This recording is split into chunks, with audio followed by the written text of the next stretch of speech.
What's up, everybody? Welcome to episode 2 of the Enes Kanter Show on the NBC Sports Boston Podcast Network. I am your host, Chris Forsberg, with the man of the hour, Enes Kanter. Yes, sir.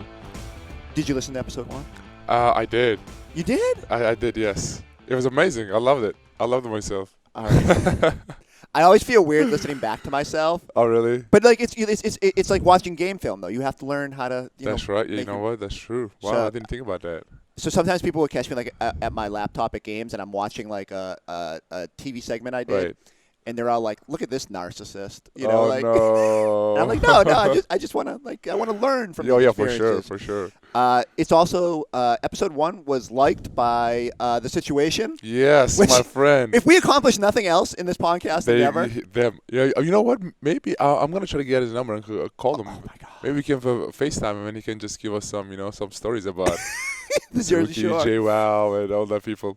So I thought this was funny because I was sitting there talking to Javonte Green last Right. week, and you noticed that The Situation had liked that. You live this like crazy life where you know everybody, but that still resonated with you. Oh yeah, for sure. So I was in the locker room checking my phone and notifications, and I clicked on. I was like, NBC Sports liked by The Situation, and I saw that you were on the court after practice. I'm like, I gotta go talk to him. So I ran. I think I had my did I have my shirt I don't on? even know. Like you were all disheveled. Yeah.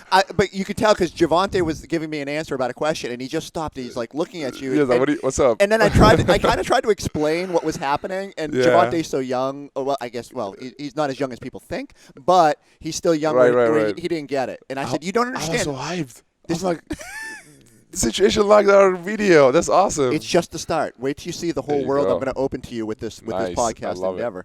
One of the things I do want to talk to you about, because again, I want to go back to this. You live a crazy life, and there are just off days where, like last week, you went to D.C. And I don't want to get into the whole politics side of Right. things, but how do you schedule all this? Like, how do you Right. navigate your life? It's a lot of people ask me that question. It's like, how do you even time? Do you even sleep? How? Well, I think first of all, let me just get this straight. It doesn't affect basketball. Right. So whenever I step on the court, I leave all that conversation, all that stuff going on off the court because I think it would be very selfish of me to bring this conversation on the court because it will affect me and my teammates. So I'm like, you know what? I'm just gonna whenever I step on the court, it's my escape. It's my escape. I have fun with my teammates, play basketball with the fans and crowd. It's amazing. But as soon as I step off the court, the conversations begins. Well, am I doing enough? What else I can do to help all those innocent people out there? But you know what I think is just I'm very blessed because God gave me this platform to use it however I want, and I'm trying to use it in a good cause. I'm trying to be the voice of all those innocent people who don't have one. So that's why I'm like, you know what? This is bigger than myself, bigger than basketball, even bigger than NBA because it's what's happening over there is a human tragedy. When did that start? When did you start thinking like I need to use this gift of mine of basketball to sort of to blossom? 2013, I remember because I remember the Turkish president started to going around in Turkey and shutting down the prep schools. I'm like, I don't care who you are. I don't care what you do. If you're fighting against education, that is no. So that's why I'm like, you know what? I'm just gonna, just try to use my platform. And when I tweet or when I give an interview, it becomes a conversation. It goes viral in Turkey. So that's why I'm like, you know what? It doesn't matter how much it affects me or my family. I'm gonna speak the truth. I'm gonna try to be the voice of all those voices. Are you on like Google Flights trying to figure out how you're gonna get down to like this is the part that fascinates me. Like I know you got your guy Hank, Right? Who like right, how much is he sitting there booking you all this? Because the other thing is over the summer you were in 50 different states. Yeah. Like I mean, how do you logistically? I will give a huge shout out to my manager Hank Fetich. He's the one-man show. He literally runs everything, and when he sees this video, he's gonna be so happy. I'm like so crazy about my Twitter, so I was not following him on my Twitter. So I'm like, hey dude, if we get done 50 basketball camps in 30 states, I'm gonna start following you, and you're gonna give you a big shout out. So when we done it, I posted him. I actually tagged him. I start following him. He got so emotional. I'm like, thank you so much. Finally, Enes Kanter is following me on Twitter. How did you meet him? I met him in like 6 years. He's Bosnian, so 6 years ago, actually 7 years ago, he had a basketball camp in Chicago for Bosnian kids, and I attended, and after that we become friends. Now he's a one-man show. So you guys, you're on this West Coast trip now. You're, Mm-hmm. when this drops, you'll be in LA. What is your favorite city on the road? I will probably say either DC, of course. I would say, I think I like LA. I went to prep school there. Yeah. And I got a lot of friends there, and just probably the weather and the atmosphere. It's amazing. What have you thought of the Boston weather as it starts to get? That's the only thing I hate about Boston. But everything is so amazing, but the weather, I'm like, ugh. Yeah. Have you ever played like Oklahoma City? I think it's pretty cold there. Utah. Right?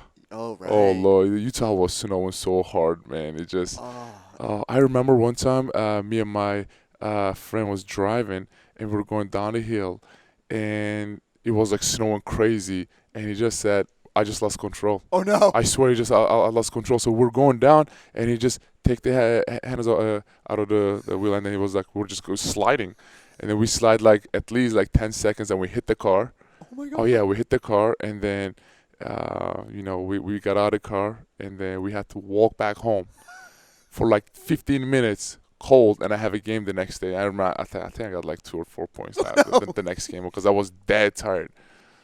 What? You hit another car? We hit it in another car, but the car was parked. So how did you leave a note?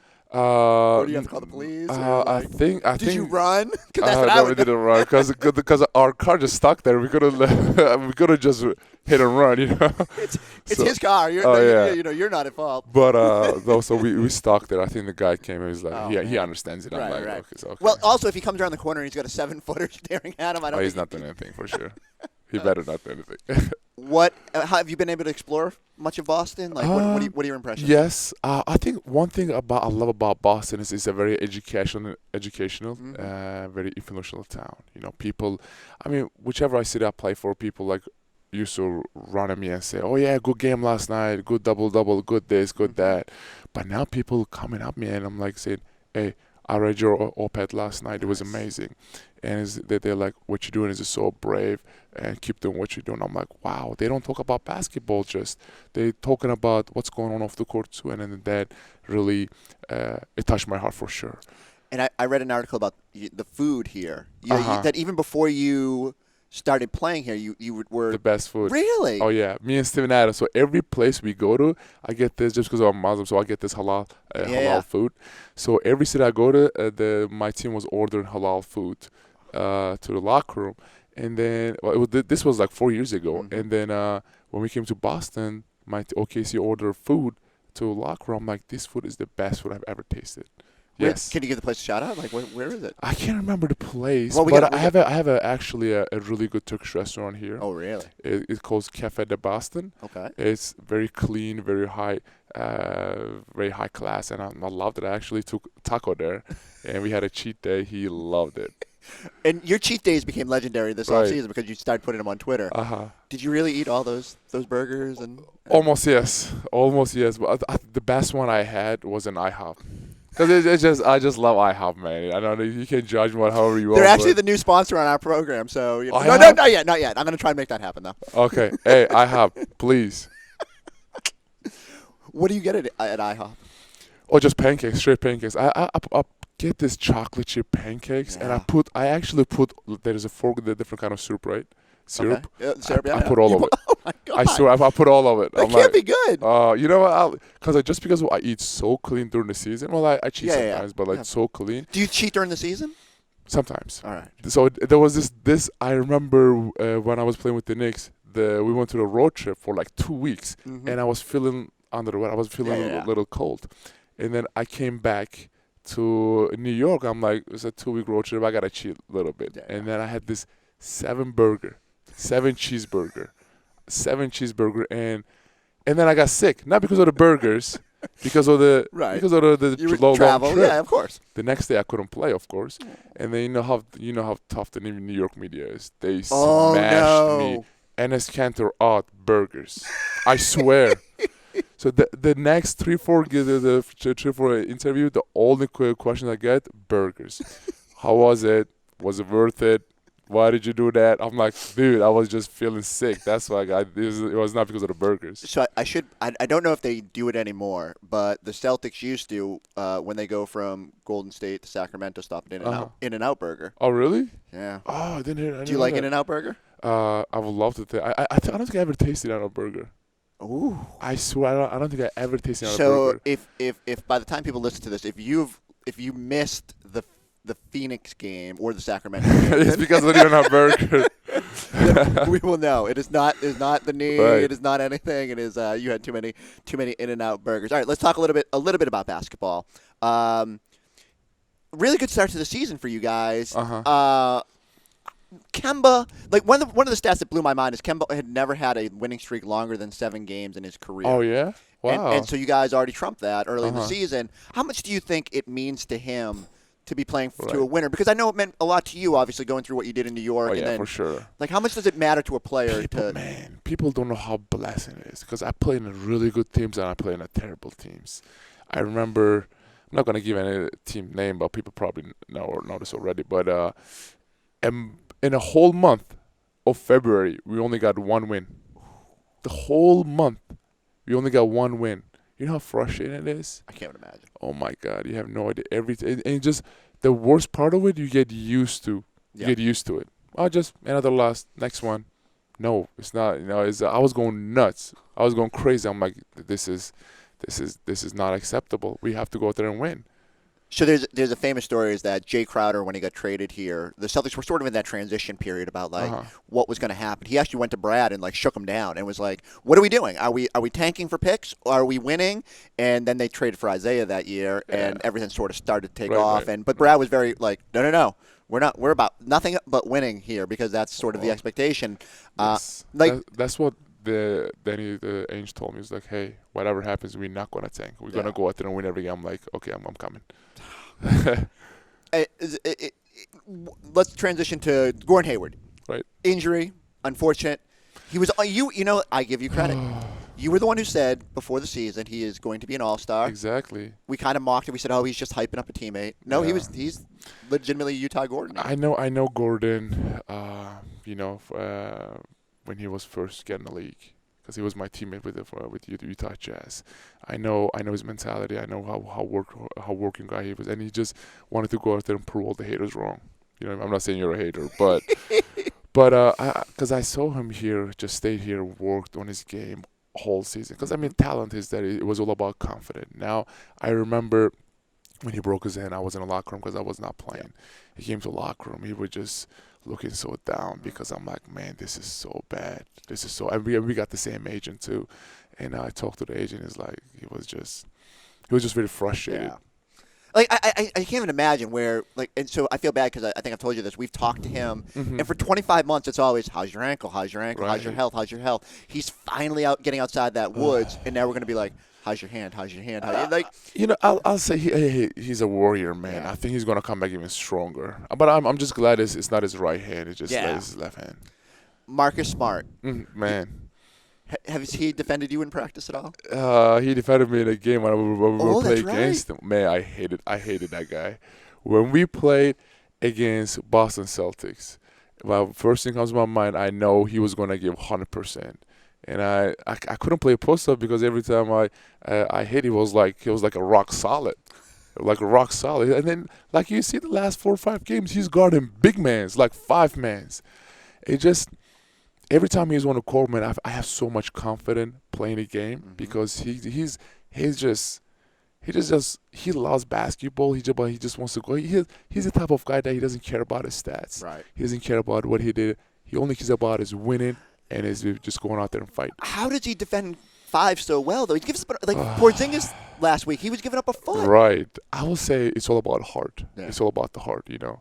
Because, I mean, he's not the tallest guy or the strongest, but he's just going out there and giving his heart 100% and just focus on what he needs to focus on. He knows his role. How much of a leader is he, or what is the leadership dynamic like on this team? Like, who are the guys that are vocal? Who is like leading you guys early in the year? I will say definitely Marcus Smart, Really? number one. Oh yeah, because he always told. I mean, even like you see him on the bench, he always outside it. If someone do something wrong, he's not just going out there and say you did this, you did that. No, he's trying to talk to him, see what can we get out of him good. And he talks to me a lot. Obviously on defense and all defensive and offensive, and it just like I said again, man. Every time I'm out there, there's something that I feel just so comfortable. I have so much confidence in myself because of him. Right. So the scouting report on you, if I'm being honest, when you got signed here, everyone said his defense. Yes, for sure. Yeah, I know that. So how does that make you feel? It just like I said again, only thing you have to do is just go out there and just prove the haters wrong. But I feel so like when you play against guys like this, like Marcus Smart, Tatum, Brown, Kemba, Gordon, and when you're in a system like this, Brad's system, you immediately just becomes confident on both ends. It's defense is all about trust and communication. And if you have this too, just gonna go out there and play basketball. That first game against Embiid, you played really well. And I think people for the first time looked up and said, "Oh, he can defend." I mean, you must take pride in that, right? For sure. I was so happy to see all this like this because I don't get a lot of defense comments, and I'm like, yeah, I finally got it. What's the worst comment you've had? Like, do people do you have to avoid going on Twitter when you have a bad game? Or the worst comment I have was not actually on Twitter. I mean, I get, of course, and everything, but the worst comment I had, I remember we were playing in Utah Jazz. And every time Gordon goes there, they boom. Same thing with me. And I'm playing a game. The game stopped. I think someone fouled. And I heard this guy on the crowd.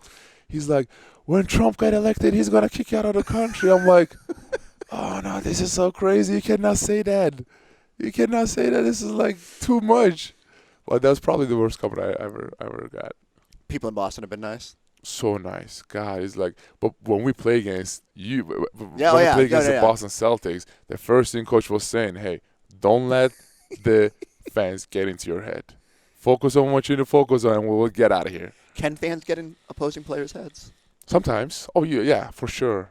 Because behind the bench, there's gonna be some annoying fans always talking trash to the players, trash to the talks, but you just gotta avoid it, man.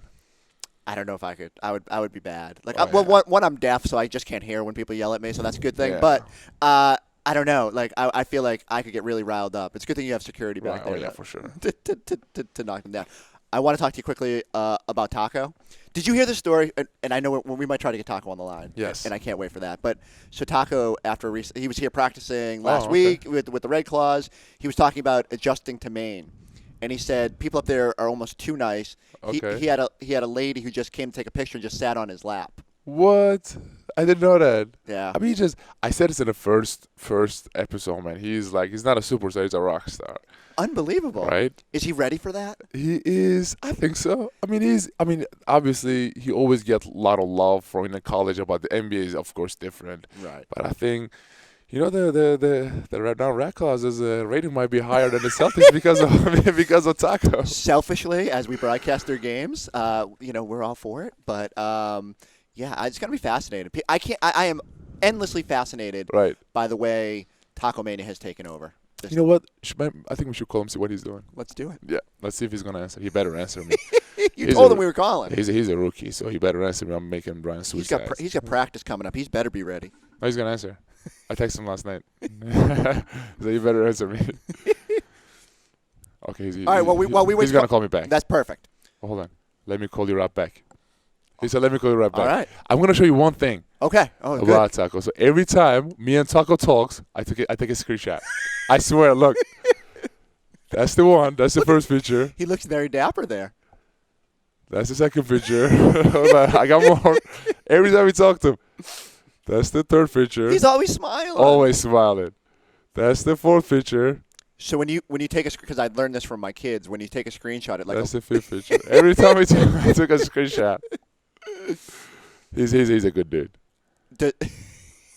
I just love his personality. Like again, to be able to handle all that pressure, to handle all the attention around him. I just at that age, like, and given, I don't know, like an undrafted guy shouldn't be the centerpiece of your summer league team, of your preseason team.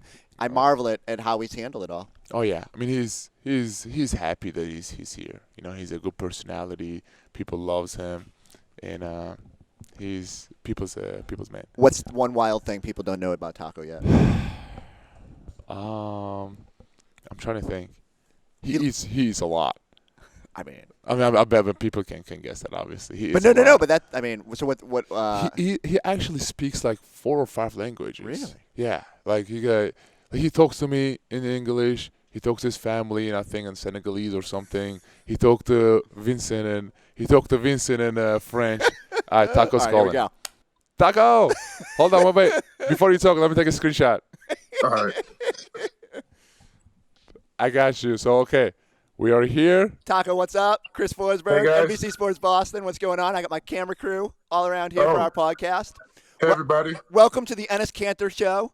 Yes, sir. You are our first guest in the history of the Enes Kanter Show podcast, so you should feel honored, because when I said to Enes, I said, there's one guy you have to pick. Who's the biggest celebrity you know? And he said, we're getting Tacko Fall for episode 1. I'm honored. Tacko, so we are debating that you guys have a home opener when? Tomorrow. And I think NBC is going to broadcast it. So we are debating who's going to get more ratings, Celtics, or just because of you playing the Red Claws is your team? I'll say your team. Nah, I say you guys. I mean, it's still the Boston Celtics against the Red Claws, so I think the Celtics might win that one. We're hoping that both of you guys draw insane ratings. Tacko, what's it been like up in Maine? Cold. Here too. I was going to bed last night. I checked my phone because I usually do it to check the weather app, and it was 13 degrees, and I've never seen that in my life. Yeah. So are you ready for snow? I'm getting ready for it. I think I'll get used to it. I just I just gotta go get to the first couple of days. So you've never experienced snow in your life? No. Get your shovel. You got LL Bean hooked you up, right? Yeah, and I was just talking with Trey yesterday to get one of those things that you can put on your car screen. Yes. Yeah. That's a veteran move. Right. Yeah, and I was thinking, because I have a truck and I have to park outside if it snows a lot and the snow gets in the back of my truck. That's true. Yeah. How would I get that off? Oh, well, you wait till April when it melts. And or you use your hand. You got like a hands like a shovel. Yeah. Oh, Like, my advice to you is to go start making friends in Maine and hope someone builds you like a carport or hooks you up with a garage, or because weather in New England, get yourself an automatic car starter. Mm-hmm. I mean, these are like New England pro tips that you're going to have to that'll make your life easier for the winter season. I will. I'm going to try. All right, so I asked Enes to give us some dirt on you, and he didn't have anything good. So I'm going to ask you, tell me something about Enes that you've learned from hanging out with him this season. I say this about Enes. I'm not saying it just because it's there, but he's one of the best. I don't know. I can't find anything dirty about him. Right, I mean, he's always smiling. Can you say this again? Hold on. Can you say this again, please? I was just saying he's always smiling. I've never seen Enes not smile, and he's one of the best individuals that I've been around. Just positive, and that's how I am too. I feel like that's why we get along so much, because we share some of those values. The only thing I would say about him is that they scared to play me one-on-one. Oh God, come on, dude. So Tacko, in episode 1, I asked him if he had dunked on you at any point, and he said that but he had a video of it, but he will not release it because he did not want. If they want to release videos, they might as well release all the videos. Oh no. It would not look good. He dunked on a lot. When we play one-on-one, he dunked on a lot. Yeah. Oh yeah. I mean, like, listen. I saw a video online of you getting a haircut from Enes. Yeah. How did that go, and why, and how? Show it. Oh my goodness! That looks good. Huh? Everybody in the Celtics is shaving their head. Are you going to shave your head? No. Okay. Not me. So I was getting a haircut with Coco, and then Enes was working out, and then all of a sudden he just walked in and grabbed the clippers from and I couldn't do anything because if you move, then it's just. I was gonna get his beard too, but he didn't let me touch his beard. I say no way, don't not the beard. The beard is no bueno. That's some serious trust, though. That's some relationship building. Sure. That's going. I mean, it's like I'm cutting it all off anyway, so there's no way I can mess it up. There's no way you can mess it up. Yeah. I mean, yeah. I mean, you're going to regret that decision again. When you see that 13 degrees, you're going to say maybe I should have kept all the hair. There you go. Oh no, I have a couple beanies, so. Oh, nice. Yeah. What did LL Bean end up hooking you up with? Like, how much stuff did they get for you? They gave me some beanies, couple jackets, and like 2 or 3 blankets, I think. Ooh, I got nothing. Do you want anything, Enes? I got. What? Of course, hook your man up, please. What do you want? I want whatever you got. Okay, but when I come back to Boston, I'll just bring you some. I got you. You're asking the rookie to hook you up with stuff. He's a rock star, so I mean, he gets more deal. He gets more deal than me. No. You were down here for practicing with the Celtics, and I heard a quote. You said that people in Maine are super nice. There was a young lady that just jumped on your lap. Is that correct? Yes, that's correct. How do you handle situations like that? I mean, just the way I've done it every time. I mean, I just smile and take the picture and then just move on. Well, I mean, it's fascinating to watch, and I do think your ratings are going to be amazing because, like, Tacko, they showed you on the video board last night. Oh yeah. Because you recorded all those promos before the season, and they had you talking about Jaylen Brown's haircut. And all the fans in the Garden erupted. Crazy. Oh yeah, because just seeing you up on the monitors. Man, what did I say? I don't remember. I think you were very kind. I think you said it's not a great look for Jaylen, which was like a universal sort of thing. Like not everyone likes his shaved head, but you were very kind. I think you said that you didn't like the selfie more than you liked, but you were okay with the haircut. And now that you've shaved your head, you can't really can't throw stones. Yeah. What can we expect from you? Like how's it going up there in Maine? How's this team looking? The team is looking good. We have a lot of great players. Erman's a good coach, and everybody works hard. We're in great shape. So why we came to Maine is to just work hard and get better. So that's what I've been doing. That's what Draymond and Romeo, when he's here, and all the other guys have been doing, and just have fun. There's no pressure at all. We just gotta go out there, compete, play hard, and just have fun, and everything else will take care of itself. Erm's a little like high strung. Like he likes to. I know he's probably making you guys run up and down the court a million times in practice. How's it going with him as coach? He's doing good. Like you said, we do run a lot, but now we got used to it now. Well, I mean, I'm just fascinated by you guys' relationship. Yeah, best friends. Yeah, for sure, man. He's got an entire camera roll of screenshots whenever you. Whenever we talk. Every time you FaceTime me, he's like, "Hold on, Tacko, smile." They just screenshot. Good luck up there. Bring us good ratings. We appreciate you. I try. You are the first guest in the history of the Enes Kanter Show. My brother, appreciate it. Yes, sir. Thank you so much. No problem. I'll see you soon. Yep. Bye.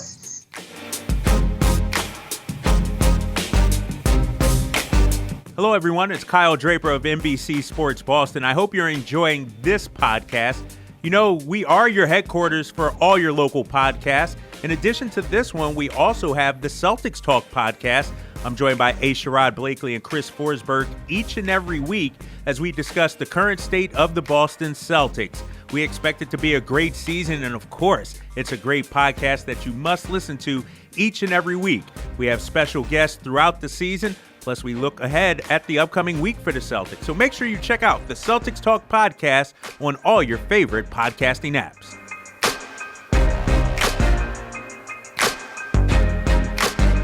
All right, Enes. Episode 2 is in the books. Let's go. Tacko Fall, the first guest. You're not going to believe it in the next one. It's going to be surprise. Uh-oh. So, I need you to start thinking about, it's going to be hard for you to start trumping yourself. I know, right? Not to use the word Trump, but you need to figure out, how do you keep that star power going and going and going? Tacko is pretty up there. It's hard to beat Tacko, too. So, we'll see. I got it.